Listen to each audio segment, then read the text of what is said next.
Hello everyone, is everything okay with you?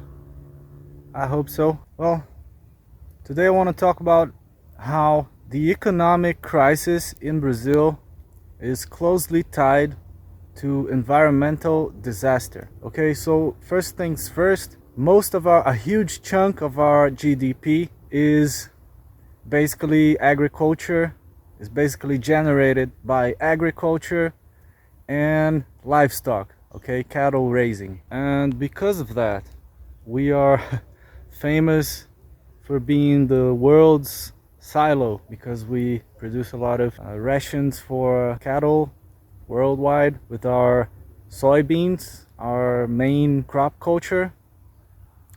And also we produce a lot of meat that we export, and also we feed the internal market as well. And the thing is, we are doomed if we keep exhausting our resources. As of this year's winter season, autumn and winter season, we managed to burn down approximately 7.7 million hectares of land, of native forests and agricultural crops, which is funny because only 1% of our total territory is covered with planted forests. And I'm gonna get that in a minute, because planted forests are part of the solution to our problems, okay? One of the reasons that led the Roman Empire to fall in the peak of its glory was not only the constant wars that they were involved into, and not only the constant raids they were suffering from other kinds of people, but is also related to not being able to manage their natural resources. And why is that story of the Roman Empire important for what we're going to talk about today? Well, it's because they didn't have all the resources that we have now, okay? We have a lot of technology, fertilizers, machines. We have anything and everything imaginable to make our crops and to make our pastures more profitable and safer. That's why the Roman Empire story is so important right now, because today we have a sea of technology that helps us to feed the entire planet. Of course, many places in this earth are still struggling with famine, with hunger, okay? Well, that's not the thing here we're discussing. That's also an important topic, food safety, but it's not what we're discussing today. So unfortunately, I'm gonna have to skip all that part of still places on this planet that are suffering with famine. For those of you that studied anything related to soil sciences, well, you probably know that there is a global equation for soil loss. So every year there is a portion of the soil that kind of disappears. And what causes that? Well, the main reason for that is leaving the soil exposed. And what does that? Many things do that, but one of the main reasons, and I'm not saying that big farmers or small farmers, they don't care about the environment. They actually do, because it's the base for their work, okay? Their agricultural crops and the cattle, they all need the soil to be healthy for them to have a profit, okay? But hear me out. Modern agriculture, there's a lot of new techniques that kind of mitigate that problem a little bit, okay?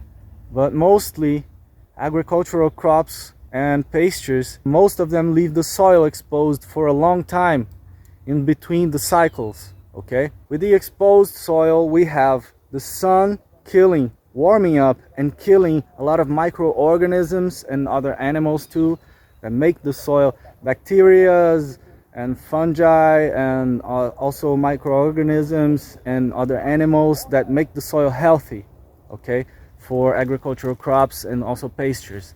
The pastures are a little bit better in this particular problem because the grasses, they have many roots, and that kind of stops the problem that when the rain comes, the soil nutrients are not completely washed away.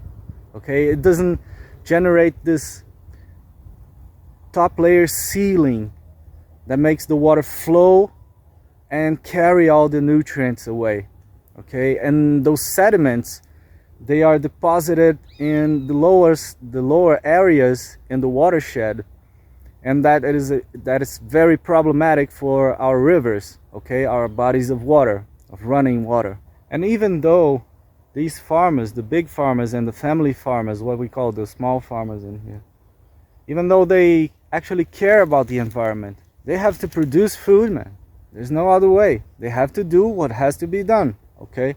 So I'm not against that, and I'm also not in favor of all the practices that lead to poor soil, each year getting poorer and poorer. Okay, also using big machines compact the soil, the constant stomping by cattle also compacts the soil, and everything leads to generalized poor soil, okay, all around. And Brazil has many different kinds of soil, okay, and all of them suffer from the same problem. All over the world this happens as well. It's not only in here. And about that thumbnail, it was just a joke, man, okay? I'm not against this little girl from Norway, even though I think she should she should worry first about the whale calling in Norway before she gets worried about our Amazon, okay? But and Leonardo DiCaprio, if you actually want to help nature and the environment, I think you should talk less and plant more trees. I can help you with that because I know how to. And if you want to buy land in Brazil and have me teach you how to do it, I can do it. Okay, so now what are the possible solutions for that? We have nowadays what is called agri-silvi-pastoral systems, which makes agricultural crops, forestry crops, which mean trees, like for example soybeans, agriculture crops, and teak wood or African mahogany trees for wood, and also pastoral, which is grasses. Okay, you can plant the three crops in the same fields, in the same land, okay, and that can be plotted by ArcGIS or any other geographical information system that can be planned from 0 to 100 in those kinds of systems, and it works. Okay, there are many articles, many studies already being done that prove that it's profitable, that it's possible, and it's less bad for the environment. Okay, mainly because it stops the explosion of the soil, okay, which is very damaging for it, for everything. Whole ecosystems depend on the health of the soil, okay, not only in native systems like this is the Brazilian savanna, we call it the cerrado. It also depends on the health of the soil.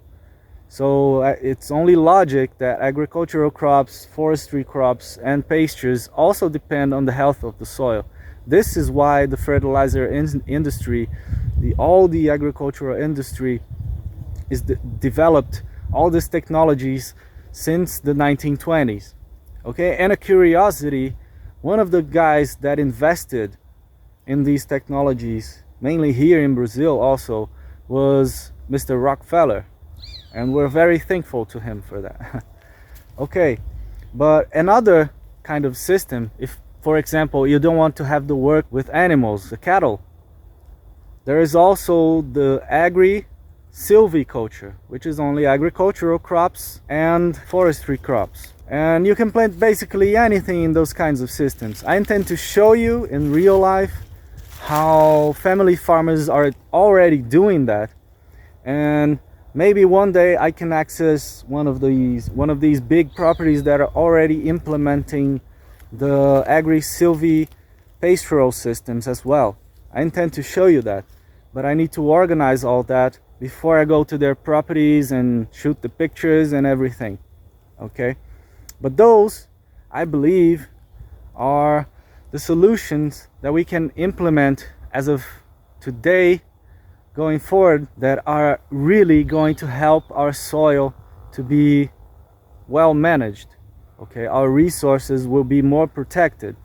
Even our rivers. Remember, I also talked about the watersheds, and these systems are also going to protect the watersheds, our bodies of water, from the sediments that get carried away by rain when the soil is exposed. This is crucial. This is really important, because all those cultures, agricultural crops, forestry crops, and the cattle also depend on water, on the availability of water. And if we dry all of our bodies of water, we cannot plant anything, we cannot raise animals, okay? And some of you may think that it's not going to be, if we implement those systems, it's not going to be possible to use many of the technologies that we have available, like machines that demand some kind of space in between the cultures to do that. But it's totally possible, as long as everything is planned beforehand using geographical information systems and taking into consideration all the spaces that you need to have in order to allow the machines to pass through the grasses, for example, that need constant management, and the machines that are going to harvest the trees, for example, harvesters and fellers, and the trucks to carry the wood and everything. And also the agricultural crops that also need some space for the machines to harvest and everything, and to apply the fertilizers, to apply the phytosanitary chemicals and everything. Everything is possible as long as it's well planned beforehand, okay? It's totally possible, totally acceptable. There are no excuses for us to keep allowing our resources to be washed away and clog our rivers, okay? There is no excuse at all with all the technology that we have today. And we are only here today with 7 billion people in the world because of the agricultural revolution that happened in the closed 1920s. So if I recall it right, okay? So this is basically it. I intend to show you more about it, okay, in real life, how it works. But for today, I just wanted to talk about it, and that's it. See you soon, world. Thank you for the attention, and don't forget to like, comment, subscribe. Thank you. Bye-bye.